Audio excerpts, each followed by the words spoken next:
and I built our business on open houses. In fact, there was one time our coach challenged us to do 25 open houses in 25 days.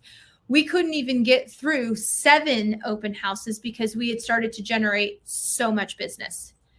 Now, my coach, he told me something that was really fascinating one time, and it's always kind of stuck with me, is he said, have you ever met a person that did, 100 videos on social media or on YouTube and didn't get a new piece of business? I was like, yeah, I've done 100 videos. You know what I mean?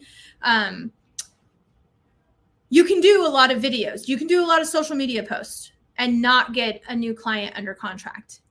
But have you ever met somebody that did 100 open houses and didn't get business? Impossible. Like, you would have to be actively repelling people to not do and get any business out of 100 open houses. So if open houses are not working for you, there are lots of resources around open house. In fact, I think on my YouTube channel, we have like 2 different videos on how to run a kickback open house and best practices within open houses. So there's no excuse on if you don't know how to do an open house. It's a sweat equity thing.